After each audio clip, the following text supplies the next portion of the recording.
嗨，大家好，我是坦平叔。今天是2025年5月13号，这一期咱们聊一聊李超人。今年3月初香港首富李超人旗下的长和集团在港交所公告，与美国的资产管理公司贝尔格莱德牵头的财团达成原则性协议，以228亿美元出售长和在23个国家43个港口资产，包括巴拿马港口公司的90%的股权。这个一时惊起千层浪，这个在网上引起了热议香港的大公报连发5-6篇这个报道，质问长和这个交易。在国内互联网上也有很多对这个交易提出质疑。后来这个有关部门介入，市场监管总局要对这个交易进行审查。那么这个事情过去了1个多月，现在这个事情到哪一步了呢？长和这个卖港口这个事情最终会如何收场，对吧？它对咱们的影响，以及对李超人对这个长和的影响。今天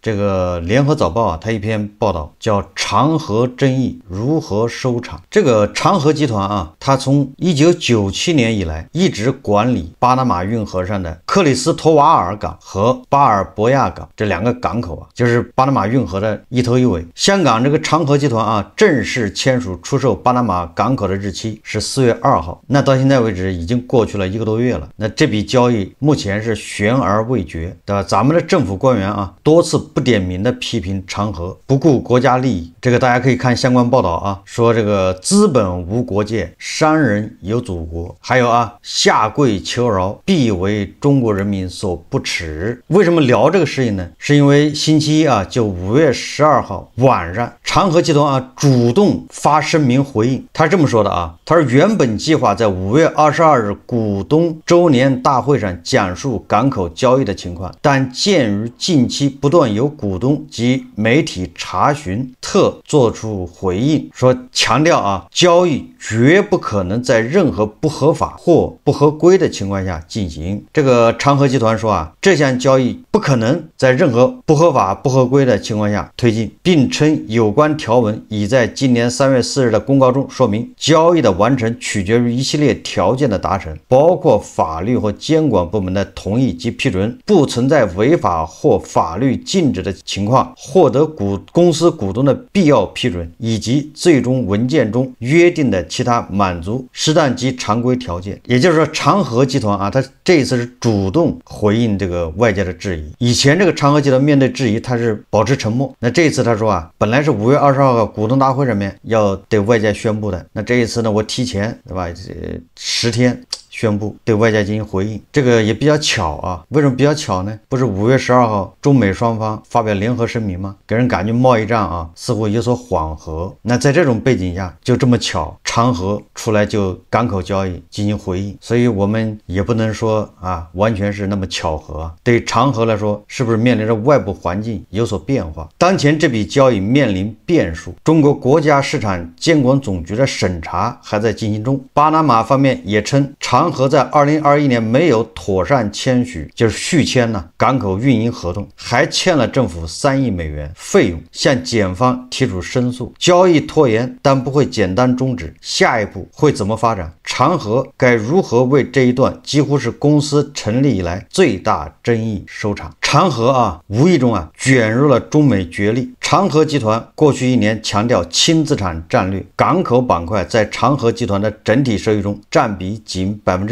中国媒体报道长和港口一直酝酿出售相关业务，派驻巴拿马运河港口的人员早已陆续调回中国。也就是说，长和早就酝酿把港口要卖掉，但正式出售港口的公告是在美国总统特朗普屡次表态要收回巴拿马运河，中美贸易局势趋紧的背景下做出的，导致市场无法以单纯商业交易视之。亲北京港媒大公报从3月13日开始连续发文批判长和，指交易不是普通的商业行为，而是完反美配合美国的恶华战略，甚至引发国家安全隐忧。该文章被港澳事务办公室网站转载，中国监管机构随后介入，协议签署并未如期进行，但交易也并未取消。有观点认为说政府虽然不悦，但阻止这笔交易并非易事。一是涉及的资产均在大陆和香港以外，二是直接出手阻止交易将有损香港营商环境，监管因而有所顾虑，也就投鼠忌器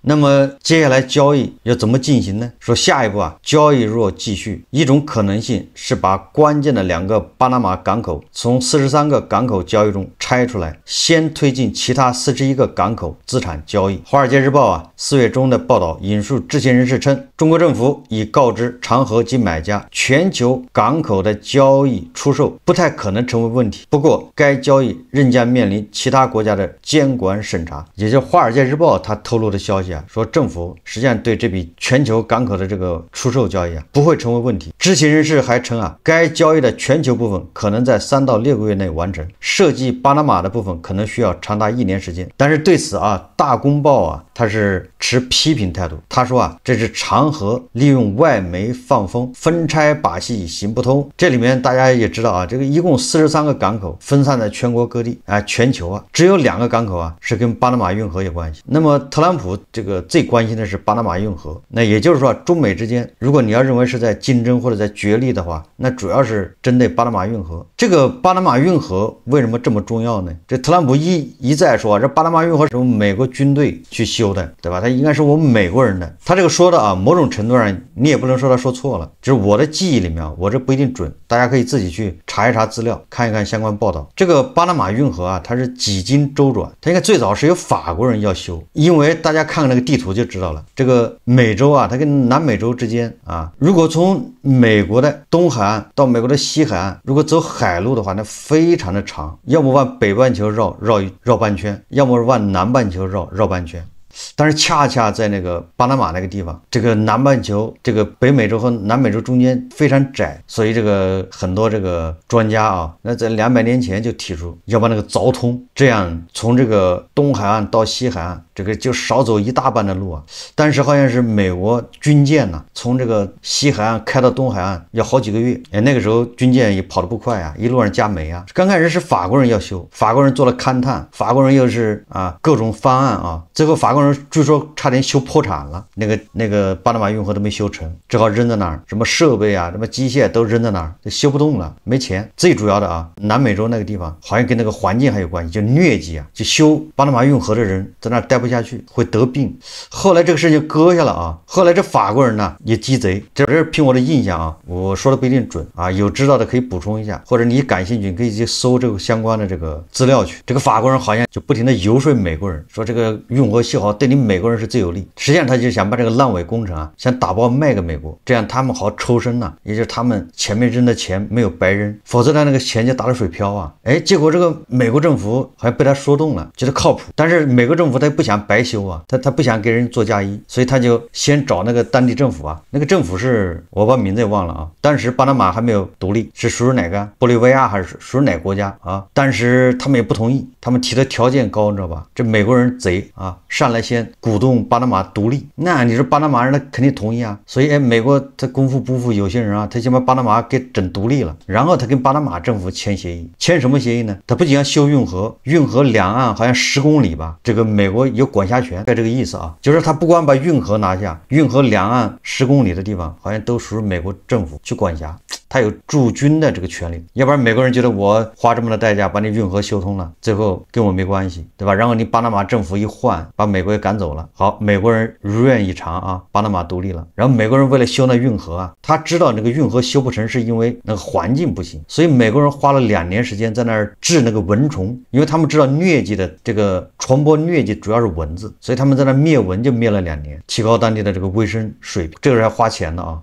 等那个疟疾治的差不多了了，这个时候才进场，把法国人扔下的那些机器设备啊给它接收了啊，就开始挖。然后他们提出的方案是不是把它凿通，而是用那个什么几级船闸呀，把那水啊一点一点的提高。我们现在远洋巨轮那个总的长度啊，宽度不能超过多少，都是因为这个巴拿马运河。所以这个咱们设计远洋巨轮的时候，都是按照巴拿马运河那个标准去设计，要不然你过不去啊。大家可以看视频啊，可以看那个报道，那个远洋巨轮进入巴拿马运河之后，那正好两边就严丝合缝的，然后要靠那个牵引车去拉，然后再灌水，再一级一级的啊翻山越岭。美国人把这个不容易把它修通了。后来这个为什么经营权几经易手呢？好像美国政府加上巴拿马政府他们经营不善，这玩意儿赔钱，应该是这样的啊。所以这个港口的经营权呢就几经周转，后来就到了长河的手上。它只是港口的经营权，所以特朗普他说这个港口是我们美国军队修的啊，这是我们美国的资产。他这么说呢，你虽然有点强词夺理啊，但是确实是美国人在那修了，花了很大代价，花了很多功夫。这个豪克塞斯啊，好像跑到这个巴拿马去了，他跑去干啥呢？他达成了一个协议吧，就是美国的军舰优先通过巴拿马运河，而且还是免费啊。这是我凭我的印象啊，把那个巴拿马运河的这个来龙去脉啊，给大家这个抛砖引玉吧。所以这个为什么这个美国人这么重视巴拿马运河啊？但是从我的角度来说啊，我觉得这个巴拿马运河对大国来说，好像它的重要程度啊，根本就没有美国人重要。我们接着看这个联合早报的它的这个报道啊，他说中国外交部也针对该报道回应称啊，国家市场监督管理总局对该交易进行审查，交易各方不得采取任何方式规避审查，未获批准前不得实施集中，否则将承担法律责任，并呼吁港口交易方审慎行事。事实上，如果按这个办法推进，中国仍会损失一大部分战略港口资源，不符合自身利益。BBC 中文网引述莫卡托中国研究所的报告称，中国在67个国家布局了110个港口，如果长河43个海外港口全部售出，那么中国在这项战略节点资源上将瞬间损失掉将近40%。交易的另一种可能是引入中国的港口运营商，这个我倒是觉得很有必要。就是如果你觉得这个港口那么重要，那你让中石化去接盘呢？如果说啊，面对中石油、中石化、贝莱德，你长河不愿意卖给中石油、中石化，对吧？你不愿意卖给什么中国的企业，那就同等条件下啊，那咱们再骂李超人也来得及。香港特首李家超3月18日针对长河出售港口案表态时提到，有中资积极接洽。中国媒体财新周刊也引述一名国内港口人士称，长河出售港口业务的交易在最终完成前，其交易对象和交易规模可能仍会有变化。中国港口运营商目前也在与长河积极接洽中，但难点在于啊，长河与贝莱德、TL 组成的财团3月已进入145天的独家谈判期，到今年7月末，长河原则上不能与其他潜在买家，包括中资港口企业，就同一笔资产进行并行的洽谈或达成协议，否则将构成违约或违反谈判协议条款。也就是长河啊，他跟那个贝莱德啊，他签了个独家，也就是在这限定时间内，你不能跟其他人同时在谈，你只能跟贝莱德谈。那这个显然啊，就让长河跟这个国内的这些企业谈，就设置了障碍。你怎么着也要等到145天以后，如果他们达不成交易，那你才能跟这个中资企业去谈。那么还有一种可能是什么呢？第三种可能就是最终巴拿马政府决定从长河手中收回港口，重新公开招标运营权。美国约翰逊霍普金斯大学的拉美问题专家格丹对纽约时报说啊，这件事拖延的时间越长，中国干预这笔交易的机会就越大。格丹认为啊，巴拿马政府最终可能会决定从长河手中收回这些港口，并公开招标运营权。实际上，长河在全世界43个港口那都是经营权，对吧？也就是地方政府它完全可以啊收回这些经营权，重新招标。不过上述可能性都没有进入政府的监管，这或会带来最严厉的后果。这是联合早报说的啊。大公报称啊，除了反垄断调查，中国还有大量的工具，包括从国安角度审查交易是否涉及关键基础设施或敏感数据的潜在风险，必要时涉及国家安全的法律都是可以使用的。假设被认定涉及国家核心数据，交易或转让可能被叫停。若涉及国家安全，据香港国家安全法43条，被怀疑涉嫌危害国家安全罪的人需交出旅游证件，限制其离开香港。若当事人财产被怀疑涉罪，可以冻结、限制、没收甚至充公相关财产。组织企业的负责人也适用。如果上升到国家安全层面，那这个事情就闹大了。但是啊，我刚才说了啊，就是投鼠忌器。如果你对什么交易、对什么企业，你都把它上升到国家安全高度，那你只会让这个其他的外资让更多的民营企业它会重新考量。也就是说，涉不涉及国家安全，那自有公论呢，你不能随便扣个帽子。联合早报说李氏家族铺垫离场，也是换种说法就是李超人呢现在有序撤出了。市场认为这批港口资产不论卖给中资、美资还是巴拿马企业，长和集团在大陆和香港市场的口碑与北京的信任关系都已急转直下。有网民说李嘉诚没法收场，只能退场。路透社和彭博社引述知情人士称国资委已于3月20日向央企发出内部通知，暂停与长江和记、长实集团、盈科拓展等李氏关联企业的新合作审批。这一限制或许无法伤及长和。这家公司在过去10年多来大幅减少了对中国大陆、香港市场的依赖。2024年，这两个市场仅占长和集团营收的 12%， 也就是长和 88% 的业务都不在内地和香港。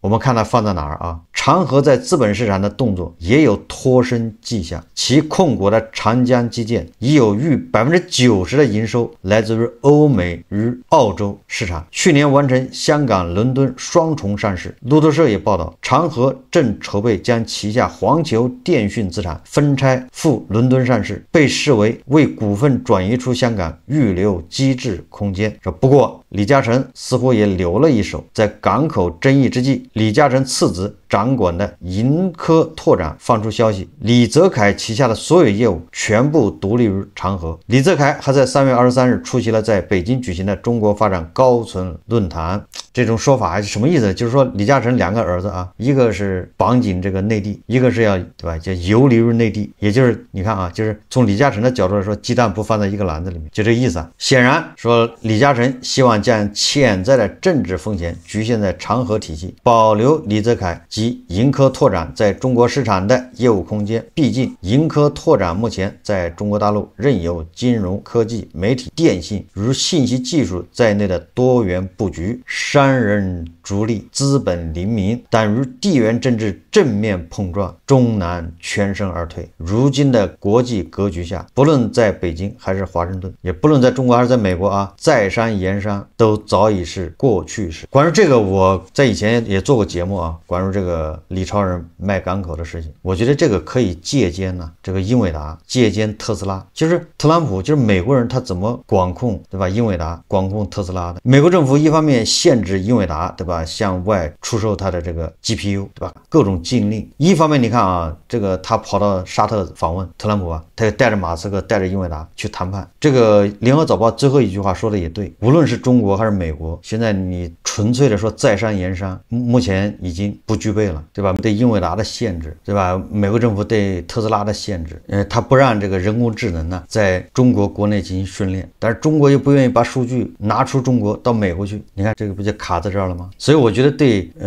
李超人卖港口这个事情处理对吧，这个应该十分慎重，既要尊重李超人的意愿，又要维护这个国家利益。你只有尊重了李超人的意愿，这样才能对吧吸引更多的外资这才能让更多的民营企业的安心但是同时涉及到国家利益要怎么维护，所以这个考验政治智慧。你不能光说资本无国界，商人有祖国。商人人家是对吧以盈利为目的对吧，他要对股东负责，他首先要让自己活下来，所以这个就存在一个投鼠忌器所以我觉得你要是看好这些港口对吧，完全可以让央企这中石油、中石化或者是阿里巴巴、腾讯、华为组成一个财团对吧，政府牵线搭桥，从长实手中把这个港口接过来。第二个长和5月12号发表这个回应某种程度上恐怕也能反映出